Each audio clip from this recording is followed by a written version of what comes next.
guys, welcome to Better Bachelor. My name is Joker with a face for radio and a voice for print. If you didn't see my last video I just uploaded, I want to thank you guys for understanding my taking 10 days off.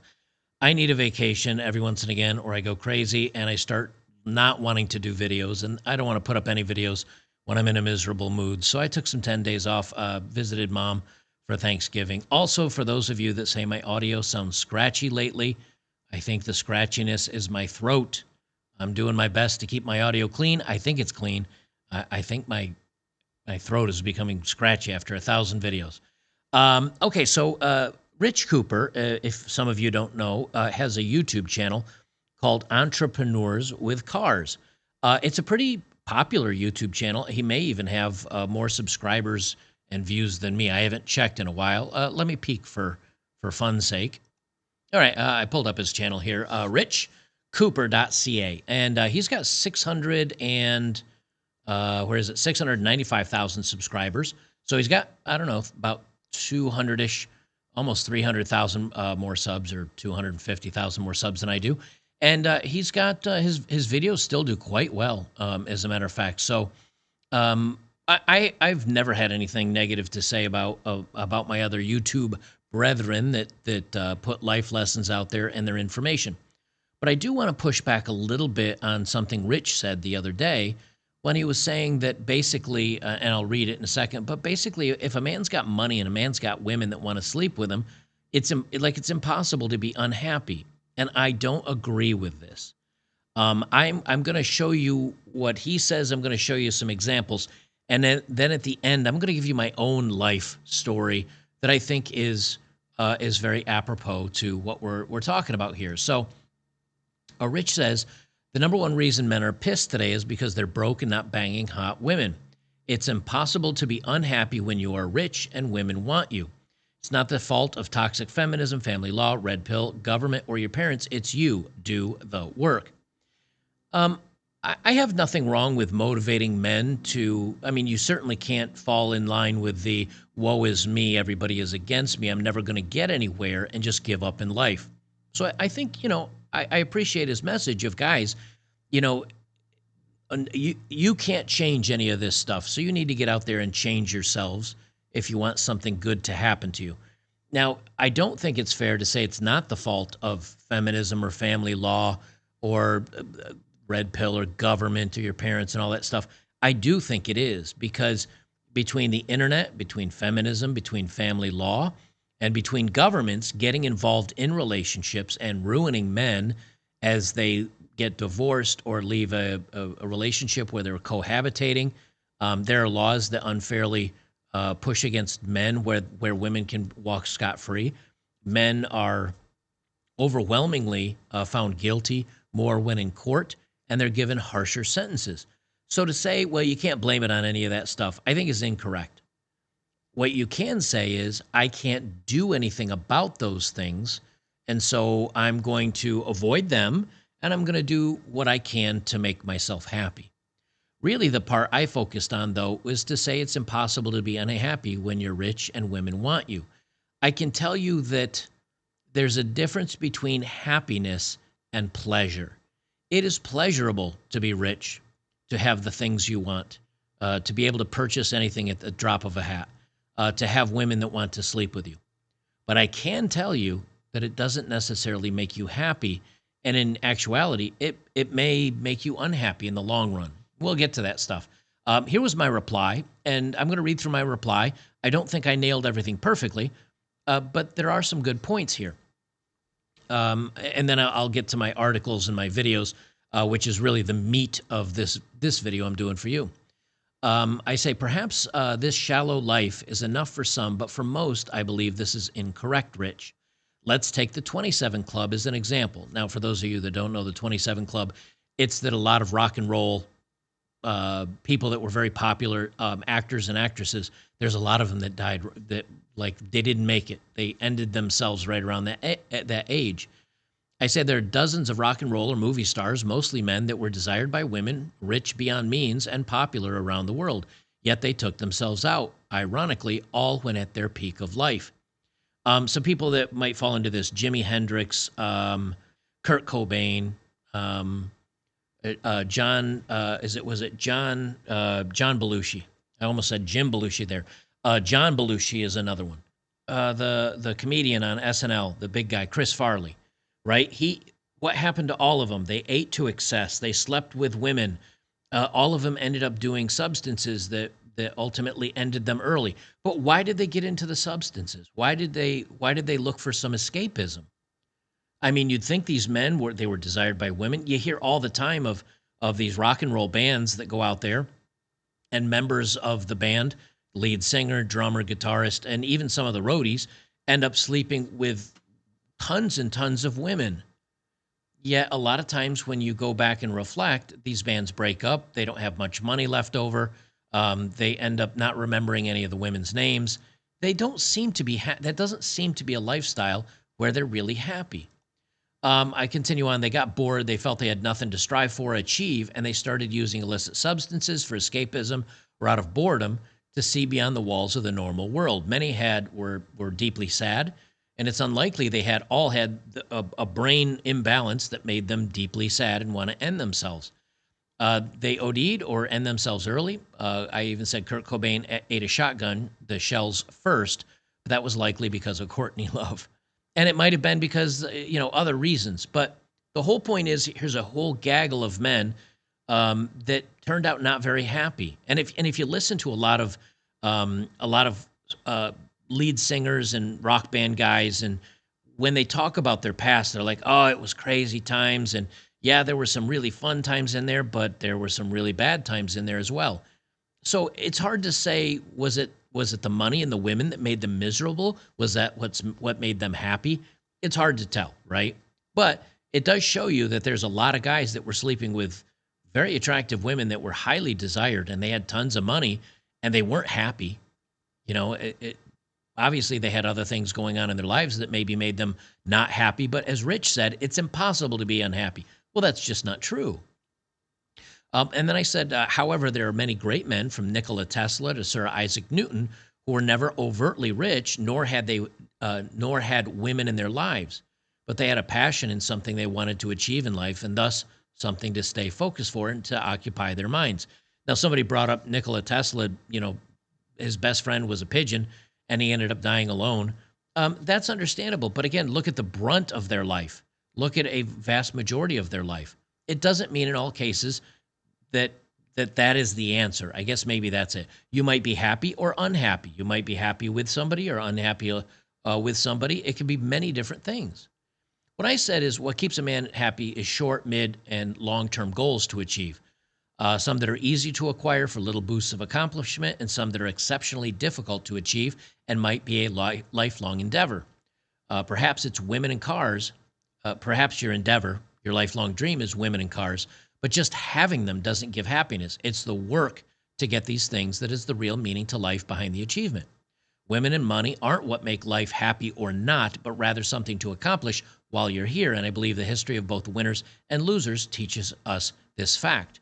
I have a couple of stories here that I want to read through from people that had the money, the women, the fame. Not all of them ended themselves. Not all of them were sad. But I want to read here from Wilt Chamberlain. Now, many of you know Wilt Chamberlain. He was a very famous basketball player who supposedly slept with over 20,000 women. And of his quote, he says here, let me see if I can find exactly what is, here we go. Chamberlain criticized for revealing in his autobiography that he had slept with 20,000 women, explained why he did so. He said, we're all fascinated by the numbers, as we were about the 100 points that he scored in a game. So I thought of a number that was a round number that may be close and maybe whatever.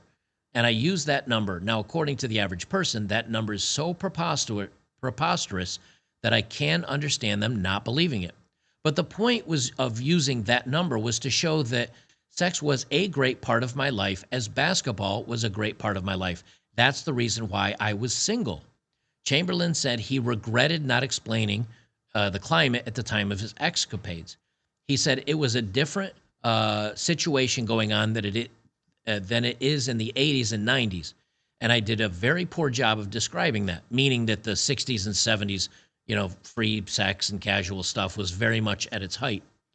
He said he offered a warning for any men who admired him for it. He said, with all of you men out there who think that having 1,000 different ladies is pretty cool, I have learned in my life that I've found out that having one woman 1,000 different times is much more satisfying. Now, that's coming from a man who admittedly had a lot of casual encounters, stayed single through his life. He was popular, he had money, and he had thousands of women. And at the end of it all, he said having one woman was better. Now, many of you guys here are going to say, well, I don't have any women, so I don't. But the point is not to become some player. It's not to become some, guy that's out there chasing tail and sleeping with all these women. And again, I have a personal story I'll share at the end. It's that's not going to be your answer. Now, maybe finding one great woman is better than thousands, but if you can't find that great woman, don't think that you're missing out by not having thousands, by not sleeping with tons of women, because inevitably, for those of you guys that have kind of been players and been out there and slept with lots of women and had lots of success, ultimately, yes, they make a little bit of different noise. Yes, they move a little different. Yes, they look a little different. But the experience itself of sleeping with a woman is kind of similar between all of them when it comes to the physicality of it, give or take. I mean, obviously, there's going to be differences. What really makes it so exciting and so interesting is that the woman is into you and she really likes you and wants to be with you and wants to please you and cares about you. And so for those guys, I'm saying this because I think it would be better to say, if you find yourself one really good woman that's everything that you want out of women in general, if you can find it all in one woman, great. Grab onto her, latch onto her, hold onto her, treat her well, but with the understanding that she may walk away and she may take the cash and prizes when she goes. That doesn't mean that you can't date them. It doesn't mean that you can't be with them. It just means, don't put all your eggs in one basket. The other video I want to talk about here is Dan Bilzerian. Now, Dan Bilzerian is a little bit of a controversial guy. He said he got rich by being a poker player. Others say that it came from family and that he's really not that great of a poker player. Suffice to say, the guy's had money. He's had popularity. He had 30 some odd million followers on social media at one point in time. And you can find pictures of Dan. As a matter of fact, let me see if I can find one. Here's a photo. There's several of them out there. All you have to do is type in Dan Bilzerian and women. And you can see that he's with a bunch of different looking gals here. In this particular photo, he's got an Asian gal and a brunette and a blonde and a little thin blonde and a brunette and lots of different girls. And all of them are probably what you would consider as, Instagram models or, relatively attractive women.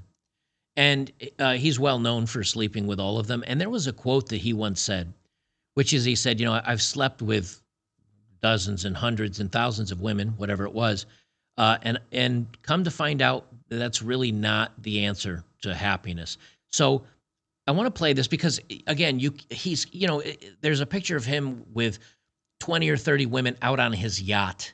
I'm sure he didn't just invite them out there to take pretty pictures with him. I'm sure he was having a little bit of fun with them.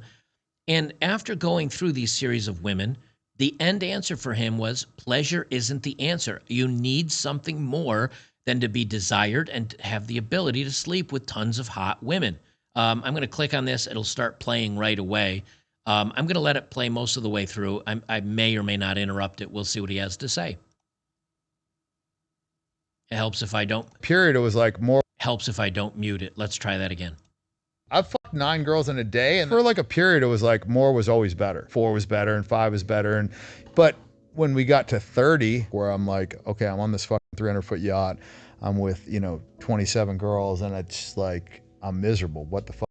I don't know, man. It's like that deep-seated feeling that there's like a lack, and I think a lot of people get caught up in pleasure seeking. I mean, I was fucking head on into it. I mean, I think I'm one of the few people that can actually tell people, that the pleasure seeking isn't the fucking answer. From a guy that's done it, I think they have a unique ability to then speak to people about like, okay, I've done all this shit. It's fun, don't get me wrong, but it's not the answer. It's not going to lead you to happiness. Nobody in the world could have convinced me of what I've learned myself, right? Like somebody could have fucking told you all the shit that you know, and you're not gonna fucking believe it. You're not gonna. I'm the type of motherfucker. I gotta stick my finger in that light socket. I gotta shock myself. The dare and then I gotta program. shock myself again and again and again. And I'm about the fourth time, be like, okay, we've learned our lesson. I'm just that guy, so I did that. I don't think a lot of people get to the end of the road, and I went to the end of the road with pleasure.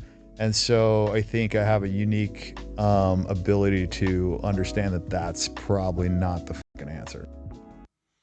So, he says, hey, I feel like I've gone to the end of the road. Like you can't go crazier than I did, like doing 5 in a day or 6 in a day or whatever. I mean, at a certain point, Happy Johnson is not even going to respond anymore. He kind of burnt himself out on these women. And I'll do a sum up after I read this. This is from Mighty Pursuit over on Instagram. They say, without a doubt, Dan Bilzerian. Oh, I guess it's Bilzerian. I thought it was Blazarian. Bilzerian. Dan Bilzerian is one of the most polarizing people on the internet. Over the last 10 years, he slept with thousands of women and as many as 9 in one day. And yes, those are real numbers. In the mid-2010s, he embarked on a social experiment, broadcasting all of his escapades on social media. That experiment worked, and he became very famous, building an audience of over 33 million people. The majority of that following is men. Some follow along in envy, while others aim to sleep with as many women themselves. In fact, Bilzerian has been outspoken about how many private DMs he receives from men every day as they seek to learn from him. Well, become a very, very, very rich man with muscles and not bad looking. That would be probably your starting point if you want to be like him. While his social experiment may be new, the lifestyle of sleeping with many women has been idolized for decades. Before Bilzerian, there was Hugh Hefner, not to mention the music videos with the most views featuring hip-hop stars surrounded by tons of beautiful women. Knowing that backstory, these comments will likely shock you. As we talk about often, everyone is searching for something.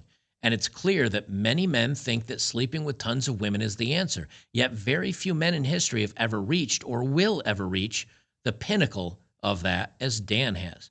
The average man has trouble finding one woman to sleep with them, let alone regularly having sleeping with multiple women every day. Bilzerian goes on to explain in this interview with Logan Paul that as a man, he feels his duty to sleep with a woman even if he doesn't want to. Okay, so they get into other stuff. We don't need to get into all of that, but you guys get the point. It's that here's the key takeaway that I think a lot of people don't understand. And then I'll tell you a personal story, and I got a couple more articles. There was and I've talked about this one or two other times, but I do want to mention it. There was an old, I think it was Twilight Zone episode, where there was this bad guy. He was like a gangster. And he ends up getting offed, and he goes to heaven, or what he thinks is heaven. And he shows up, and he's in a casino, and all these beautiful women want him, and he's the center of attention. And these women will do anything he wants them to do, and he's in a casino, and he gambles, and he wins. He plays cards, and he wins, and he's sleeping with these women as much as he wants to. Yeah, that's it. That's it, I'm in heaven, right? And you're my guardian angel, something like that? Oh, something like that, yes, Mr. Valentine. Anything I want, eh? Anything. Yeah, big talk, fatso, big talk. I want to see it in action now. And after a set given of time, he turns to the angel, and he says, I don't understand. Like, I have all these women, I can do whatever I want with them. I can gamble, and every time I play poker or cards or anything I do, I win. He said, this isn't fun anymore. Like, I don't understand how this is heaven. Like, I'm not really having that good a time. Look, I've been in this dump for a month, and I can't stand it anymore. But I don't understand. All right, I'll spell it out for you, Fats. I'm bored.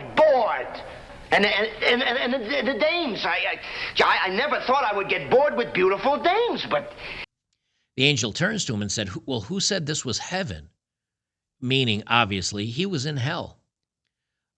I think that's very telling because, as Rich said, well, if you have women, you have money, then you're happy. But whether you look at the stars, whether you look at men that are successful with women, whether you look at rich people, they don't just stop when they have money or women. I mean, look at Elon Musk as a great example. The guy's worth, I mean, he's got the most money of any human on the planet. And what does he do? Does he just retire and F off into the sunset? No. He's got, I think, 11 children with a bevy of different women. And I don't know if he's able to be in all of their lives as much as he'd like, but you see him with his various kids. And these women were, they're pretty good looking. I don't think he's too worried about the dating and the woman aspect. I think for him, the important thing was having lots of kids, making sure that his gene pool continues on. And it's not the money, but it's what it allows him to do, which is SpaceX and Tesla and Twitter. And he's doing all these things that he thinks is going to be good for humanity. That's the actual goal. That's the actual thing that keeps him happy, is doing all these work projects. The money is just the byproduct of all of that. And it's not to say that money and women won't make you happy. But if you have the belief that once you have the money and once you have the women, you will by default be happy, as Rich kind of says, that's wrong. I think that's really wrong. I'm going to run through a couple of, I'm going a little long. I'm going to run through a couple more examples here to show you something. Millennials say they need $525,000 a year to be happy. And they go down through here and they say a new survey found the average person needs $1.2 million in the bank to be happy. From millennials, happiness would come from a $525,000 a year annual salary. They come down, where's the rest of the article? Well, there it is. But I want you to look at this, right? If you look at boomers, you say 125 grand with a net worth of $1 million makes boomers feel happy or comfortable. Gen X, my generation, is not far off from the boomers, 130 grand a year with a net worth of 1.2 million. Now, let me tell you, I don't even come close to that as far as like a net worth, and my investments do okay, but I'm still not comfortable. Well, I am comfortable because once I have paid for my house and everything else and the men's retreat and all that stuff, I really don't have anything else I desire, so I'll be able to save my money. But look at the jump. The jump here is millennials think you need $500,000 a year with $1.5 million in the bank, and Gen Z jumps way back down with 128 grand a year with a net worth of 487. And that's probably accurate because Gen Z are the very youngest people. They're high schoolers and the ones that are in college right now. But look at millennials. They're the ones that are the middle of the pack as far as age, but they think you need $500,000 a year. Is it any wonder these young women out there are saying they need a man that makes $500,000 a year and he's got to be rich? But the interesting thing is the study, and they mention it down in here further. They say a 2010 study from Nobel Prize recipient Angus Deaton found that money could only boost happiness up to about 75 grand a year in annual earnings, and after that point, extra money had little impact. Part of the reason of this is because I'll give you this good example. Let's say I'm extremely rich, but I don't have any life goals. I don't have anything I'm working for. So I decide to F off and travel for my life. And, I get a nice little laptop for traveling. And it cost me $3,000, $3,000, really nice top of the line gaming laptop. For the young man that saves his money and stuffs it in the bank, and while he's saving that money, he's watching videos. He's seeing different YouTubers making notes about which one has the best, which memory is the fastest, and which processor is really the best bang for your buck, and what kind of graphics cards you need, and what laptop has the best cooling, and which one has the nicest design. That research is part of the fun. The guy's learning something. He's learning something that's valuable. He's learning about the process of a laptop and what goes into it and what makes them good and what makes them work and what makes them a good value. At the end of the time, when it's time for him to buy that $3,000 laptop, he's saved for a year and he's done research And he's been excited for that year, that whole time of, man, I'm going to get that laptop soon, or maybe the next generation. You know, the next generation of laptops will come out, but I'll have my money saved. And I've done all this research, and I think I'm making a good choice, and it's going to be top of the line. And I'm really looking forward to it. And then he gets his laptop, and he worked hard for it. And it's a prize to be had.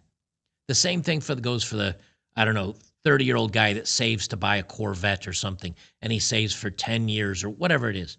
The process of working hard and having a goal and having a dream and having inspiration and doing the research and the legwork, the finish line is the thing that you get.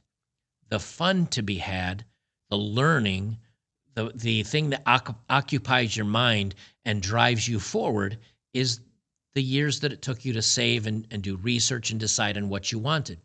Many of you will know this, especially if you've done the research and you're excited for something and you finally get it in your hands and you're like, yes, I've accomplished it. And then after a week of playing video games on that laptop, or after a month of driving around that new Corvette, you're going to say, okay, there's a little bit of a letdown. It's like, okay, I accomplished that, but now what? And that's the key feature, is always what's next, and then what? See, people that like Dan and other people out there, and maybe Rich falls into this too, people that are out there that say, you know what, I'm comfortably rich, I can get anything I want. Well, they're missing out on the joy, because the guy that's got all that money and he gets that laptop, it's just a laptop, it's just a thing. He can put it, throw it in on his bed, go about his day, and he forgets all about it the same day that he bought it. He's off doing something else. And if something goes wrong with that laptop, well, he'll just throw it away or donate it or something and buy another one if it's outside of warranty, because he's got limitless money and he's not going to be without his laptop. So he'll just go out and buy a new one, which also means nothing to him. But let's take that guy that saved up for that laptop and maybe did some research, and his laptop goes on the fritz.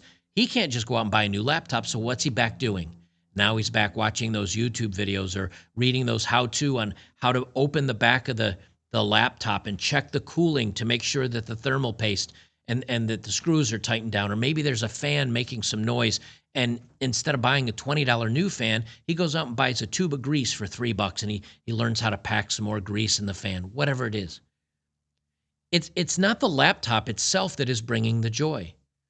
It's the research and the studying and the excitement and earning the money and putting it aside and getting closer to the goal. And then if something goes wrong, it's fixing it and researching how to fix it. And in the meantime, not only is that guy learning things, and his excitement is kind of always out of grasp because, well, I got to save for this thing, or I got to fix it, or whatever.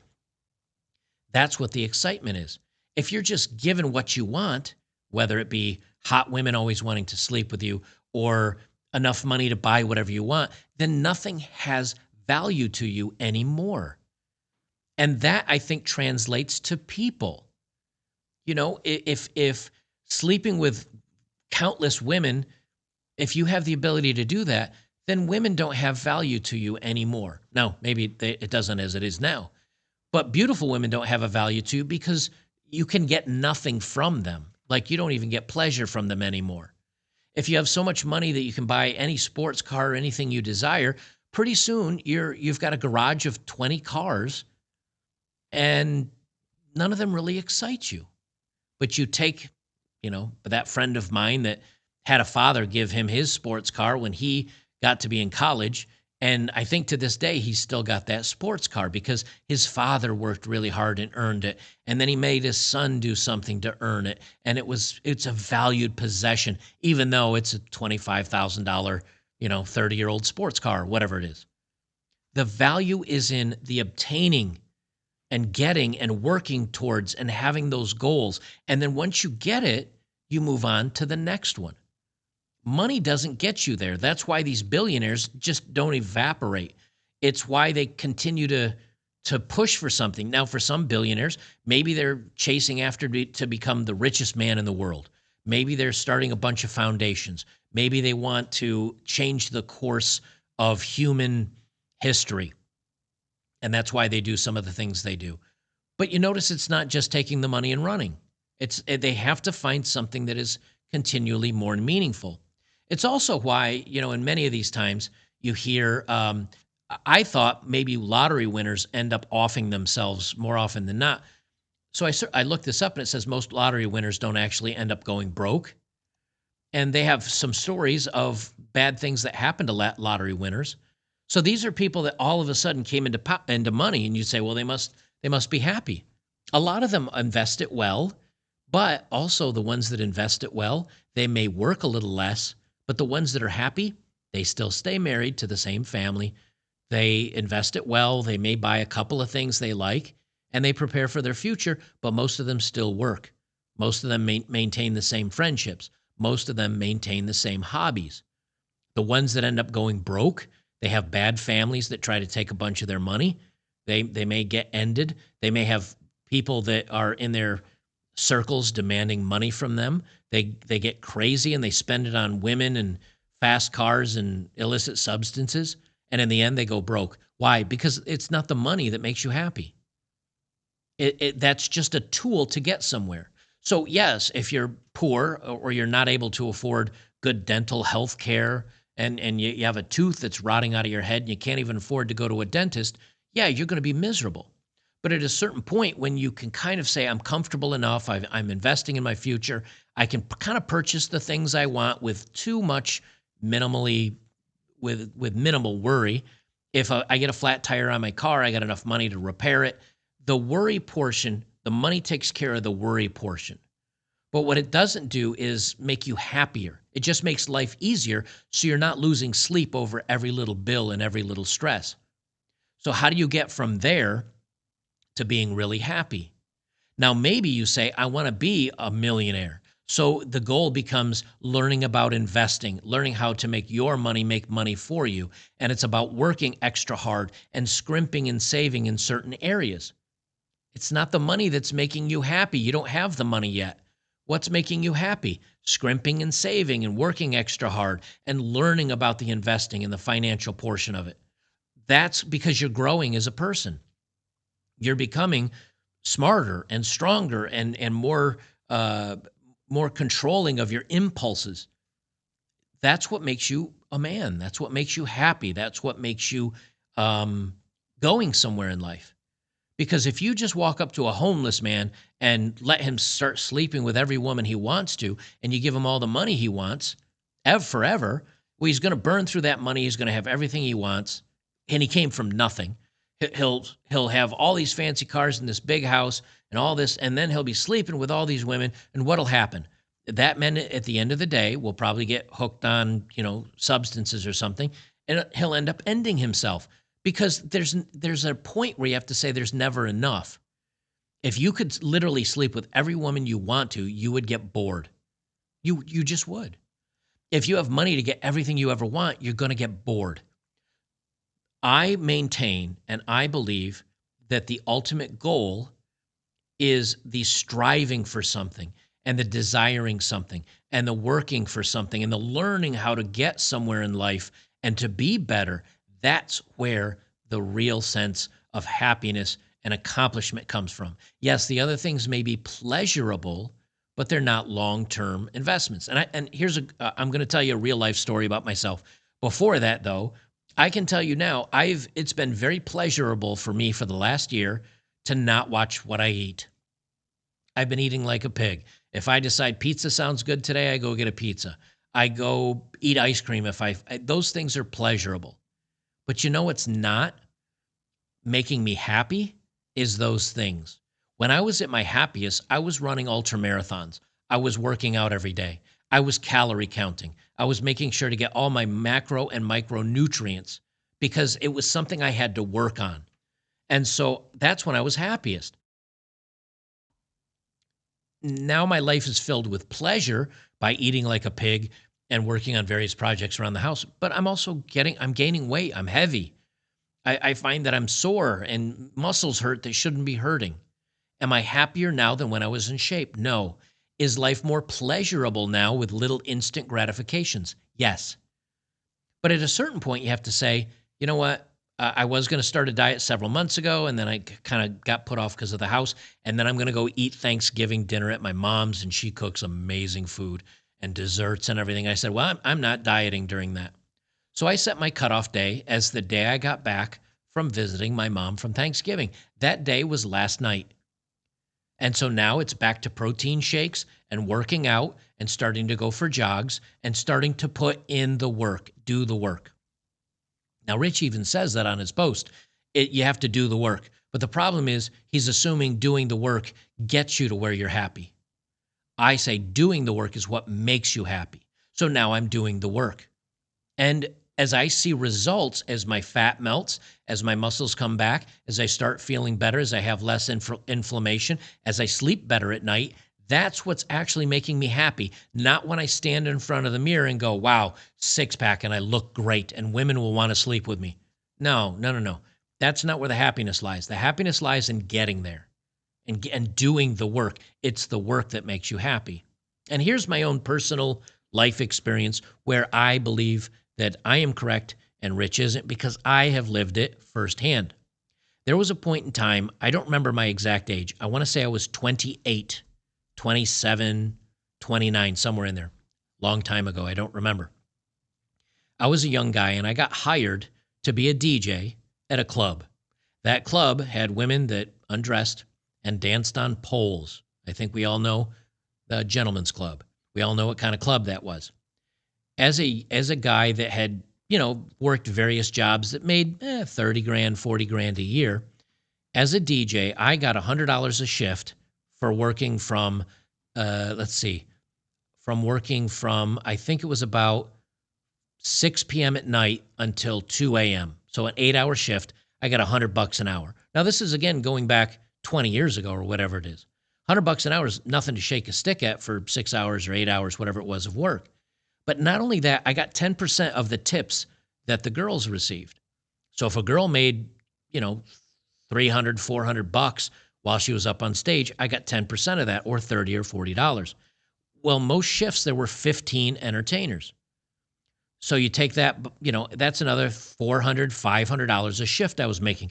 So I would work 6 or 8 hours and I would make almost $100 an hour by the time you took the tips into account and, the IRS and all the rest of it, you know how that goes. I did the math on that. I was making $125,000 to $150,000 a year cash while I was doing this job. In the meantime, I'm working as a DJ and I've got all these women dancing in various states of clothing around me.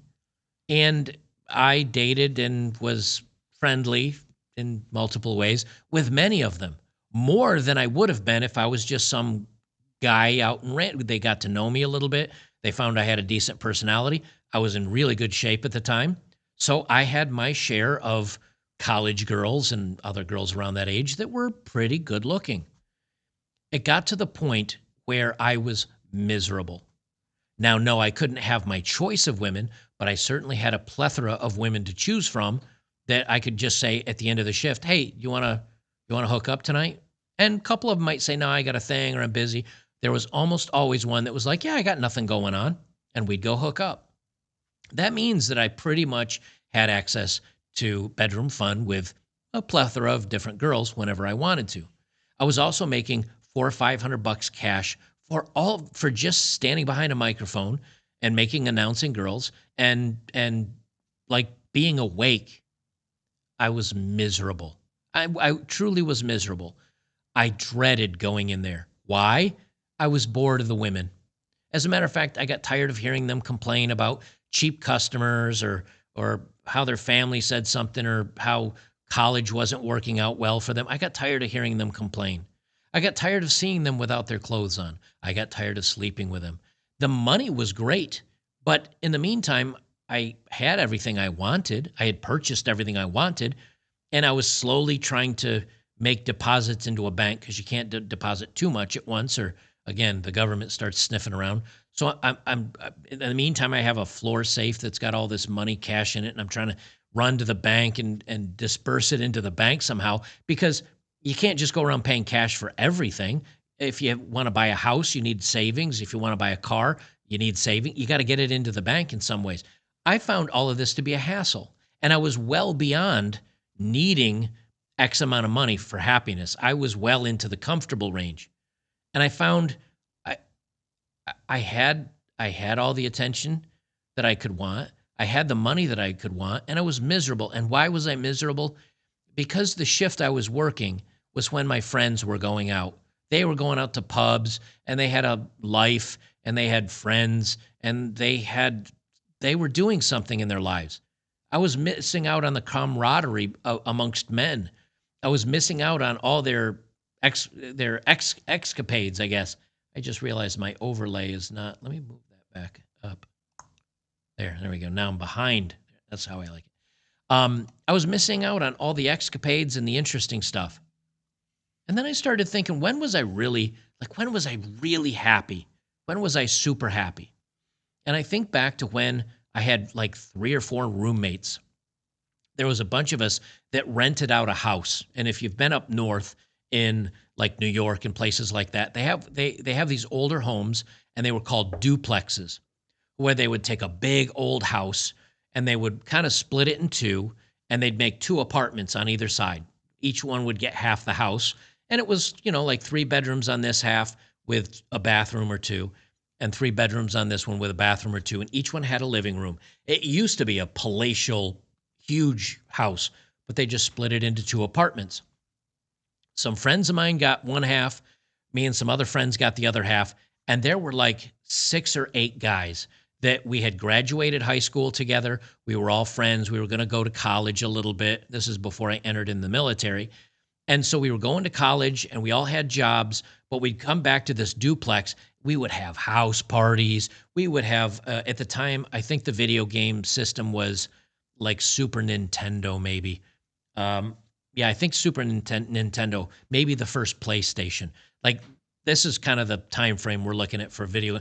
We would be playing video games together, drinking beers, eating pizza, watching football games, going down to the local pub, hitting on girls, and life was good because I had work. I had something meaningful. I had friends. I felt like I was a member of a community. I felt like I was important to people, and they were important to me. I didn't have much money. I wasn't even really dating. Occasionally you might get a hookup to take back to the apartment, and you'd be trying to mac with this girl while your roommates are banging on the door going, dude, come on out, man. Come on. What are you guys doing in there? And they're giving you a hard time. And the girl's like getting all uncomfortable and stuff because all your friends are banging on the door. Like, those were the good times. When was I most miserable? When I had no friends. When it was just me in my apartment, sleeping all day like a vampire, and then going to the club and making great money, sleeping with these women. But I didn't have anybody else in my life. I didn't have anybody that like genuinely cared about me, or I cared about them, and we didn't have a community. That's what makes you happy, I think. It's community. It's friends. It's people that genuinely care about you, and you care about them, and you can do activities and fun things and hobbies with them. It's not about having limitless or all this money, because I'll tell you, a guy that works really hard from a 9 to 5 and saves up for 10 years and buys this really sweet 4-year-old used, I don't know, Camaro or whatever car they're into, that's his baby. The guy that goes out and just dumps money on a Bugatti Veyron and it doesn't even make a dent in his bank account, it's just a thing. Like, girls dig that. If I drive around in that, I'll get laid. But they don't actually value it. What's it like living a life where you don't value people and you don't value things and you don't have any values? It's hollow, it's empty. But what about the life where you find, maybe not in a woman, what about the life where you find friends that love you? As guys love each other. That your phone's always ringing because guys want to go shoot a game of pool, and your other buddies are out maybe going for a hunting trip or something this weekend. Other guys want to go camping, or you go motorcycle riding with guys, and you're always busy because you've got friends to hang out with.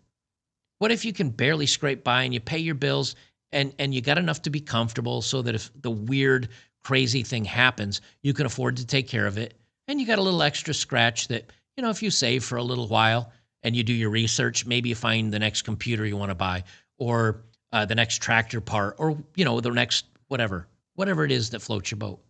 That brings meaning to life. Not just this empty, here's all the money, here's all the things you could ever want. So I like Rich's words, and I like his sentiment of do the work. But understand something.